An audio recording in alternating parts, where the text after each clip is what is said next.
Hello guys, welcome back to our channel cine with Yash team. ఈరోజు నేను చెప్పే movie review the Goat life.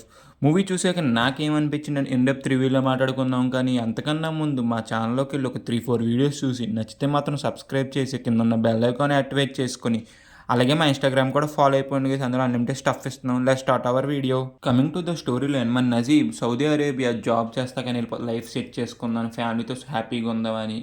తను అక్కడికి వెళ్ళి ఎవరు మోసం చేశారు, ఎడారిలోకి ఎందుకు వెళ్ళాల్సి వచ్చింది, తను ఫేస్ చేసిన ప్రాబ్లమ్స్ ఏంటి ఎడారిలో అనేది మిగతా సినిమా అంతా. ఓవరాల్గా మూవీ చూసాకైతే గైస్, ఈ మూవీ అనేది అందరికి నచ్చే మూవీ అయితే కాదు. కొంతమందికి నచ్చొద్దు, కొంతమందికి నచ్చదు. ఎందుకంటే ఈ మూవీ అనేది కమర్షియల్ మూవీ అయితే కాదు. మీకు సాంగ్స్ ఫైట్స్ ఉండాలంటే ఉండవు ఇందులో. ఇంకా ఓవరాల్గా మూవీ చూసాక నాకేమనిపించిందంటే మాత్రం నాకైతే నచ్చింది గైస్. నాకైతే ఒక మంచి మూవీ చూసానురా అనిపించింది. బయటకు వచ్చాడు థియేటర్లో నుంచి. నాకు మూవీ చూసినంతసేపు కూడా డౌట్ వచ్చింది. కొంతమంది అరబ్ కంట్రీస్లో టెంట్లు వేసుకొని గొర్రెలు మేపకుండా ఎడారి మధ్యలో ఉంటారు. అసలు ఎడారి మధ్యలో మంచినీళ్ళే ఉండవు. అలా మేకల మేత గడ్డే ఉంటుంది, ఇంక మేత ఏముంటుంది. నాకు అది అర్థమవుతుంది. అక్కడ ఎందుకు ఉంటారు నాకు ఇప్పటికీ అర్థమవుతుంది. ఏమో వాళ్ళకే తెలియాలి మరి అక్కడ ఎందుకు ఉంటారు. ఈ మూవీ గురించి ముందు మాట్లాడుకోవాలంటే మాత్రం పృథ్వీరాజ్ సుకుమారన్ గారి గురించి. Sir hats off sir, your performance అయితే మాత్రం పీక్స్ ఉన్నది. అసలు ఎక్కడా డల్ అయినట్టు అనిపించింది నాకైతే. పర్ఫార్మెన్స్ అయితే మాత్రం నెక్స్ట్ లెవెల్ పర్ఫార్మెన్స్ ఉన్నది అయితే మూవీలో. మూవీ స్టార్టింగ్లో కొంత ఇబ్బంది పడతారు, ఎందుకంటే కెమెరా వర్క్ అనేది ఎప్పుడో మూవీ స్టార్ట్ చేశారు కదా, అక్కడ కలర్ గ్రేడింగ్ కానీ ఆ కెమెరా వర్క్ కానీ కోత ఇబ్బంది పడతాయి. పాత మూవీ చూసినట్టు అనిపిస్తుంది, కానీ అది కూడా కోతసేపు ఎక్కువసేపు కూడా ఏమి ఉండదు. ఇంకా డైరెక్షన్ గురించి చెప్పుకోవాలంటే హ్యాట్స్ ఆఫ్, చాలా అంటే చాలా బాగా తీశారు. అసలు డైరెక్షన్ అయితే మాత్రం తోపు ఉన్నది అసలు డైరెక్షన్ అయితే. Coming to the first half, నాకు ఫస్ట్ హాఫ్ ఎప్పుడు స్టార్ట్ అయింది ఎప్పుడైందో కూడా తెలియలా.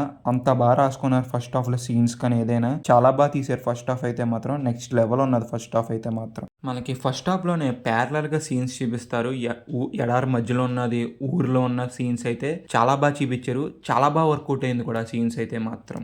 మూవీలో ఒక సీన్ ఉంటుంది మేకలతో.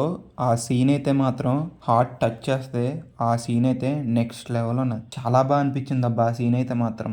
నెక్స్ట్ లెవెల్ ఉన్నది ఆ సీన్ మాత్రం. ఇంకా coming to the second half. Second half అనేది ఫస్ట్ హాఫ్ అంత లేకపోయినా మంచి సీన్స్ ఉన్నాయి పృథ్వీరాజ్ గారితో. కానీ ఏంటో మనకి డ్రాగ్ చేసి అనిపిస్తుంది. కొన్ని సీన్స్లో నిద్ర కూడా వస్తుంది.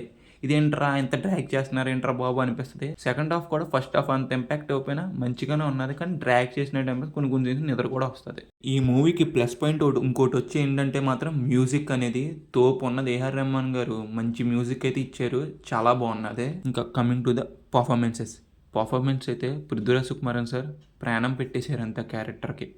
చాలా బాగా చేశారు, మీకు ఆస్కర్ ఇచ్చేయచ్చు.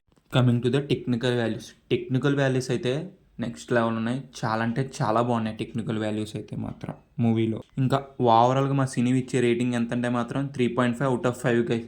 పృథ్వీరాజ్ సుకుమారన్కి అయితే 5 out of 5. Next level performance ఇచ్చారు అయితే ఆయన మాత్రం. వీడియో నచ్చితే మాత్రం సబ్స్క్రైబ్ చేసి డీజే టెల్లిట్ రివ్యూతో పాటు కార్న్ వర్సెస్ కింగ్ కాంగ్ రివ్యూతో పాటు రేపొద్దున కలుద్దాం. Bye guys, in the next video. జై హింద్.